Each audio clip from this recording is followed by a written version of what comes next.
brought to you by Nova शुद्ध घी। जब जब खाए दिल खुश हो जाए, सदियों का नोवा शुद्ध देसी घी, सपना स्वस्थ भारत का। I love ghee.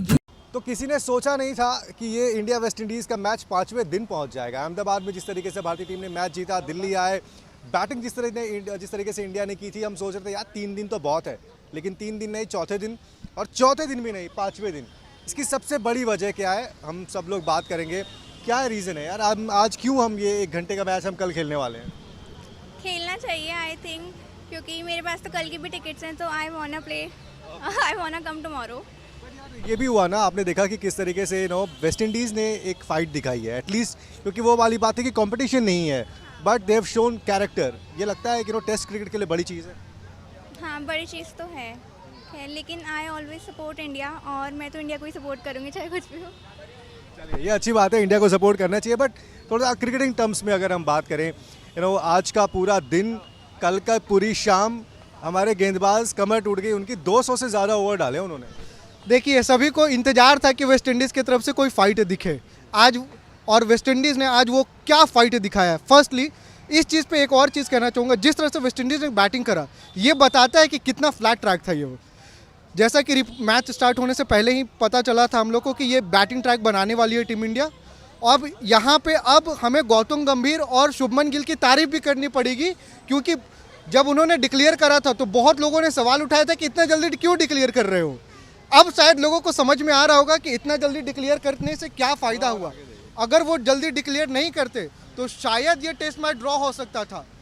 स्टेडियम का बहुत अलग वाइब है, बहुत अच्छा एटमॉस्फेयर था, बेस्ट एक्सपीरियंस था मेरा पहला मैच का, हमेशा याद रहेगा। Thank you. अच्छा, ये भी बताओ ना यार, आप कितना आपने एंजॉय किया ये देखकर कि यार वेस्ट इंडीज़ फाइट कर रही है, हमारे बॉलर्स विकेट लेने के लिए परेशान है, स्ट्रगल चल रहा है, उनकी लास्ट जो पार्टनरशिप हुई, वो एक इतनी अच्छी बैटिंग करी, उन्होंने लग ही नहीं रहा था कि वो टेल एंडर्स हैं। इतना स्मूथ बैटिंग हो रहा था, स्ट्रगल कर रहे थे इंडियन बॉलर्स।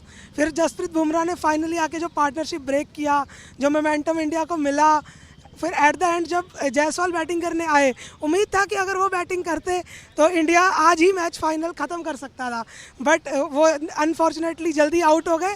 तो कोई बात नहीं, कल फिर देखते हैं, कल तो जीत मिलेगी। Thank you. जीत तो मिलेगी, बिल्कुल ठीक कह रहे हैं हमारे साथी। ये तो जीत तो मिलेगी, बस यही है कि थोड़ा सा इंतज़ार रहेगा कि कितनी देर में मिलेगी। कल की सुबह भारतीय टीम, भारत पूरा जीत का तो जश्न मनाएगा। आओ अब दादा, इधर आओ यार, आप तो क्रिकेट के बारे में इतना जानते हो, आप क्यों उधर खड़े हो? ये स्पेशली कोलकाता से आए हैं मैच देखने के लिए, और जितने दिन हम लोग यहाँ रोज़ आते हैं यहाँ पर बातचीत करने के लिए पोस्ट मैच। तो क्या हुआ आज अच्छा नहीं लगा दादा। वो जो टी के बारे में जो आधा घंटा हुआ, और टी के बाद जो आधा घंटा चल रहा है, उसके टाइम में बुमराह और सिराज का आने के लिए ज़रूरत है। हम लोग गैलरी में शोर मचाता है, बुमराह को लेके आओ, बुमराह को लेके आओ, बुमराह को लेके आओ। उसके बाद बुमराह आया और बुमराह विकेट निकाला। आधा घंटा पहले ये हो जाता है तो आज मैच ख़त्म हो जाता है। ये चाहते हैं कल अभी आधा घंटे के लिए आना पड़ेगा। और जैसल आज आउट नहीं होता तो थोड़ा, लेकिन 18 ओवर हुआ, और जैसल का ये जो शॉट खेला ना, ये अच्छा नहीं लगा। वो क्यों वो स्पिनर का फास्ट बॉल पे वो क्यों छः मार के गया। टर्निंग पॉइंट है। कल जब इंडिया दोबारा बॉलिंग करने आया, नई गेंद के साथ सिराज और बुमराह को करना चाहिए था, क्योंकि हमने देखा कि उस वक्त एक तरफ से पेसर और दूसरी तरफ से स्पिनर आ गया था। आपको लगता है कि सिराज और बुमराह अगर कल शुरुआत करते तो शायद आज स्थिति कुछ और होती, हम शायद आज ही मैच जीत गए होते? ऑब्वियसली कल सिराज और बुमराह मैच शुरुआत करते तो आज ही मैच ख़त्म हो जाती। और जो टेल एंडर के टाइम पे वो लोग स्पिन के बहुत अच्छे खेलते हैं, बुमराह को भी अच्छे खेलते हैं, लेकिन आप क्यों बुमराह और सिराज को कंटिन्यू एक स्पेल 2 ओवर का एक स्पेल करा देता है, तो ये मैच आज ही ख़त्म हो जाता है। ये मेरे को, हम लोगों को बहुत अच्छा लगता है। और अभी उम्मीद है जो नेक्स्ट मंथ में, अब तो बोला कलकत्ता में मैच है, तो आप सभी आप स्पोर्ट्स से कलकत्ता में आएगा तो बहुत अच्छा लगेगा। साउथ अफ्रीका नंबर 1 होने के बाद कलकत्ता का मैच है। और आप तो को याद है, साउथ अफ्रीका जब भी साउथ अफ्रीका को 22 साल या 24 साल को बैन ख़त्म हुआ, उसके बाद कलकत्ता में पहली मैच खेला। तो ये इंडिया वर्ल्ड टेस्ट चैंपियन होने के बाद India versus south Africa match होगा। तो आपको क्या लगता है कि यार हम आज ही मैच जीत सकते थे? या फिर इंडिया को जो स्ट्रगल करना पड़ा वेस्ट इंडीज़ के बल्लेबाजों को आउट करने के लिए। और बड़ी बात यह है कि 2 बल्लेबाज 100 बना के गए, ग्रीव्स 50 बना के जा रहा है, फिर उसके बाद रॉस्टन चेज के रन्स आ रहे हैं। मतलब कहीं ना कहीं थोड़ा सा कंफर्ट जोन में तो आ गया था वेस्ट इंडीज़। देखो वेस्ट इंडीज़ आज खेला बहुत अच्छा है, हमें ये नहीं बोलना चाहिए नहीं खेला है। इतने दिन से बोल जा रहे बोरिंग मैच है, कुछ तो दिया है। बट हाँ, हमारे बॉलर्स ने थोड़ा बहुत कहीं ना कहीं कमी, जैसे बोल रहे हैं एशिया कप के बाद बुमराह चल नहीं पाए हैं, उनकी फॉर्म धीरे है, फॉर्म नहीं चल पा रही है। आज कम से कम विकेट लिए, ये संतुष्ट मैच में है, मैच जीत रहे हैं। कल कोई नहीं, कल गौतम गंभीर का बर्थडे भी है, साथ में सेलिब्रेशन होगी, केक कटेगा और ट्रॉफी उठाएंगे। बर्थडे है, बर्थडे गिफ्ट है टीम की तरफ से, सही बात है। तो लेकिन अब ये भी देखना पड़ेगा कि मतलब इन्होंने भी बोला, हम सबको भी लग रहा था कि यार लास्ट विकेट के लिए इतना स्ट्रगल कैसे हो सकता है, जब आपको एक मोमेंटम मिल गया था। आपने उस वाले सेशन में 6 विकेट निकाल लिए थे और आखिरी विकेट आपको लेके गया है एकदम आखिर तक। 50 से ज़्यादा रन का पार्टनरशिप हमने खिलवाया। और कि कल भी जब फर्स्ट इनिंग में भी बैटिंग कर रही थी वेस्ट इंडीज़, तो आखिरी 2 विकेट मिलकर बहुत देर तक हम लोग को बॉलिंग करवाए थे। आखिरी 2 विकेट का जिस तरह से पार्टनरशिप बना था, शायद वो वेस्ट इंडीज़ का मोराल को लिफ्ट किया था। उसके बाद जब वेस्ट इंडीज़ आई है सेकेंड इनिंग में बैटिंग करने, 2 विकेट गिरने के बाद भी उनका इंटेंट बहुत सही रहा। और आज देखिए कि दोनों बैटर, वो कैम्बल और शे होप, दोनों ने 100 मारा। अब ये दर्शकों के देखने के लिए बहुत इंटरेस्टिंग मैच हुआ है। लोगों को लग सकता है कि बहुत बढ़िया फाइट बैक दिखाया है, जो कि एक कॉम्पिटिटिव क्रिकेट के लिए बहुत अच्छा सिंबल है। लेकिन हमारे लिए भी ये कंसर्न था कि हम जिस बात का हम ये ढिंडोला पीटते हैं कि हमारे स्पिनर्स बहुत अच्छा है, अगर वो इतने अच्छे हैं तो अगर ये पिच सच में अगर फ्लैट है फिर भी विकेट तो उनको लेना चाहिए था। हम ये बोल के नहीं बचा सकते ना कि अगर आप अच्छे स्पिनर हैं तो सिर्फ रैंक टर्नर पे आप विकेट लोगे। रैंक टर्नर पे तो कोई भी, हम और आप भी जाएंगे तो शायद कहीं गड्ढा पे गिरा देंगे, विकेट मिल जाएगा। काबिलियत तो वहाँ पे पता चलता है जब स्ट्रगल हो रहा था, जहाँ पे पिच पे ज़्यादा स्पिनर्स को मदद नहीं मिल रही थी, तब आप कुछ विकेट लेते। तब ये बिल्कुल भी जस्टिफाइड नहीं है कि 118 ओवर वेस्ट इंडीज बैटिंग कर जाए यार। फाइनली आपको विकेट दिलाए, फिर आपको सिराज का एक ब्रेक थ्रू मिला, फिर आपके बुमराह को, लेकिन वो होता है कि आप स्किल पे जाते हो। और हमारे बॉलर्स हैं स्किलफुल, ऐसा नहीं है कि उनके अंदर में स्किल नहीं है। इसी विकेट के ऊपर में जहाँ पे विकेट नहीं मिल रही थी, फाइनली ट्राई एंड सक्सेस, तो वो हुआ। बट हाँ, कहने के लिए बात बिल्कुल ठीक है इनकी कि काफ़ी वक्त लग गया। हम उम्मीद भी नहीं कर रहे थे, भारतीय टीम भी ये उम्मीद नहीं कर रही होगी। 90 रन वेस्ट इंडीज़ ने बनाया है। उस बैटिंग लाइनअप के बारे में बात की जा रही थी कि इस बैटिंग लाइनअप को बैटिंग करने ही नहीं आती है। उसने कैसे जवाब दिया है 390 रन बनाकर 118 ओवर खेलकर। वेस्ट इंडीज अगर इस सीरीज से कुछ लेकर जा रही है तो बहुत बड़ा कॉन्फिडेंस इस इनिंग से और इस मैच से लेकर जा रही है। मैं घर से निकला हूँ, घर पे बोल के आया हूँ कि भाई मैं अभी आ रहा हूँ, 2 घंटे में आ रहा हूँ वापसी। 7 विकेट है, इसी सेशन में खत्म है मैच। और देखो शाम में जा रहे हैं घर। 1:10 पे मैच खत्म हो जाएगा। आज तो खुद आए नहीं, आज वो लाइव में कल आए थे, वो आज आए नहीं। आज तो क्या हुआ कि हमेशा से रहा है इंडिया का लास्ट जो होता है ना, हमेशा से, कभी भी मैंने देखा, ऑस्ट्रेलिया में भी देखा है, लास्ट में वो बॉलरों से पिट जाते हैं हमेशा रन। शुरू में अच्छे बॉलिंग कर देते हैं। अटैक क्यों नहीं करते? जब टेलेंडर्स आता है ना तो शायद ज़्यादा हम कॉम्प्लेसेंट हो जाते हैं। जब टेलेंडर्स आता है तो ऑस्ट्रेलिया से हमें सीखना चाहिए। मैं बार बार ऑस्ट्रेलिया का एग्जांपल देता हूँ। जैसे ही टेलेंडर्स आता है वो स्टार्क को लगा देता है। क्यों लगाता है? ये यॉर्कर मारेगा, बाउंसर मारेगा, तुरंत खत्म कर देगा। हम स्पिनर से कराए जा रहे हैं, वो आराम से खेलते गए। जस्टिन ग्रीव्स 50 रन मारा के गया है, ये 70+ का पार्टनरशिप किया है, ये कहीं भी जस्टिफाइड नहीं है। जो अभी नेपाल से कितनी बुरी तरह से हार के आई है।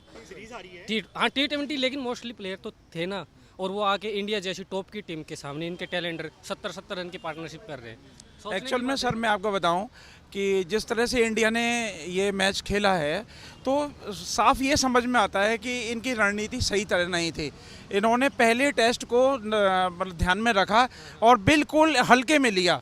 रणनीति सही ना होने कारण इन्होंने बिल्कुल भी इनके ऊपर प्रेशर क्रिएट नहीं किया। और ये बीच में तो ये लग रहा था कि प्रेशर ही नहीं बना रहे हैं, और ऐसा लग रहा था विकेट ही लेना नहीं चाहते हैं कि 390 रन बना ले वेस्ट इंडीज जैसी टीम और 118 ओवर खेल जाए, इम्पॉसिबल। और जब मैं वहाँ बैठा हूँ और सभी देख रहा हूँ, इवन जब लास्ट वाला जो 10वां विकेट था उसे लेने में पसीने आ रहे हैं, तो मैं कह रहा हूँ यार ये कैसी तैयारी है इंडिया की।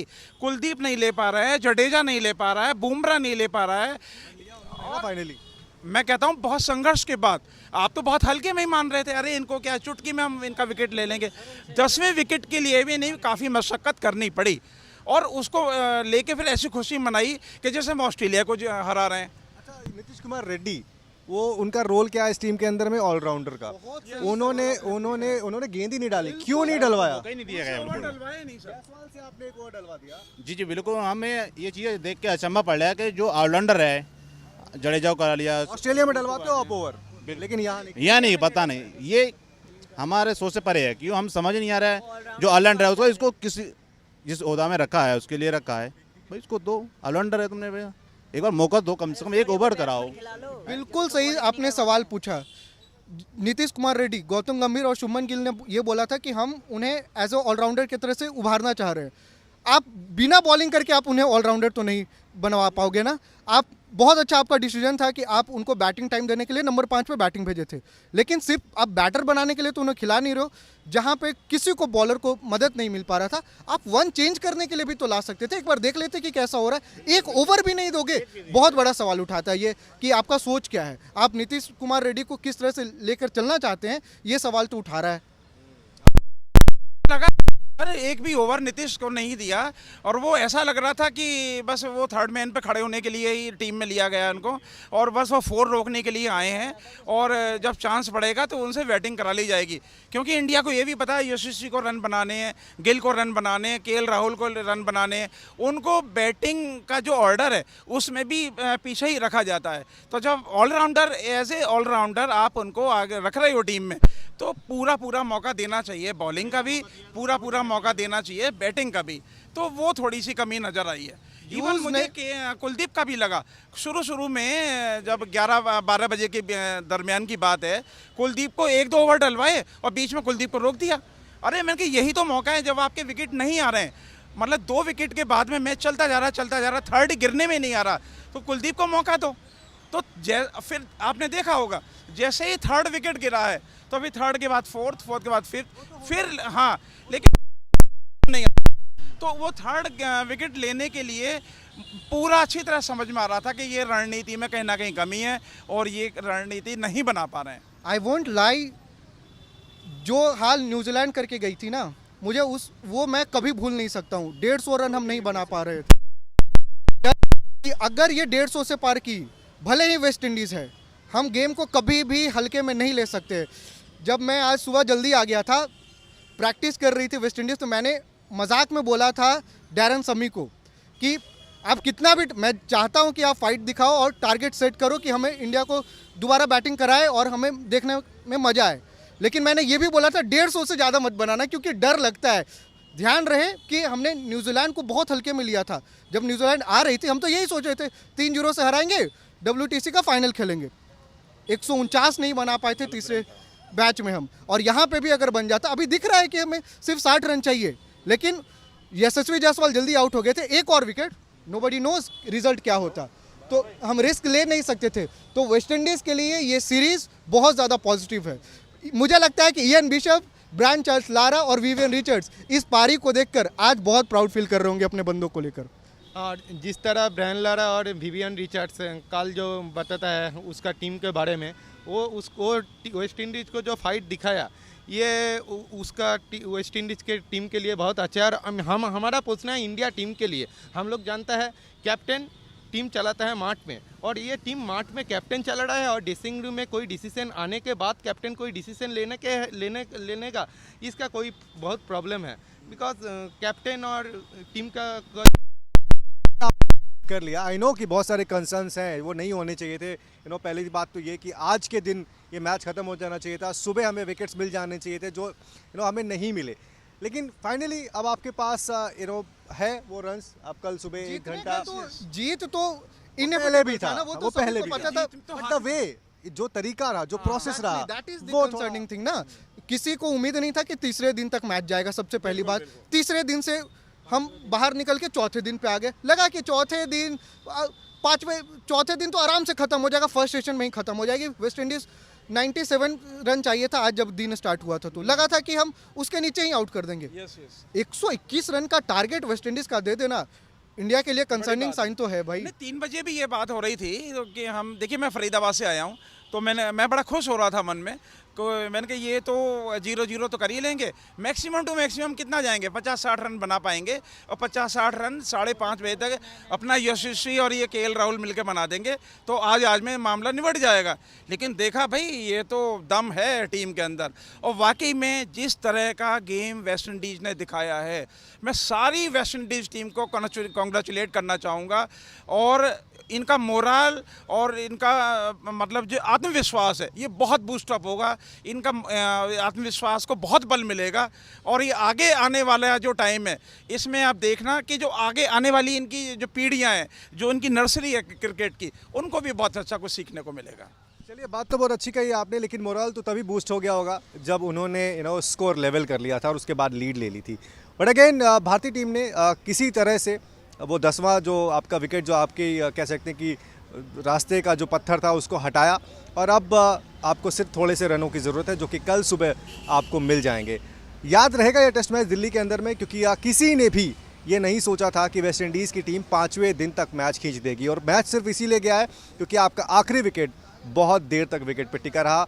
भारतीय गेंदबाज ट्राई करते रहे, विकेट नहीं मिला, लेकिन उसी की वजह से समय गुजरता गया। अब चूँकि आपको जो एक्सटेंशन मिलना था वो भी मिला, 4:30 की जगह 5:30 बजे तक का वक्त आपको मिला। चूँकि रन्स अभी फिर भी आपके ज़्यादा हैं, करीब 60 रन के आसपास आपकी और ज़रूरत है, इसीलिए ये मैच अब कल की तरफ जा रहा है। बट उम्मीद ये है कि कल पहला घंटा बिना किसी झटके के, बिना किसी विकेट के नुकसान के भारतीय टीम ये मैच अपने नाम कर लेगी।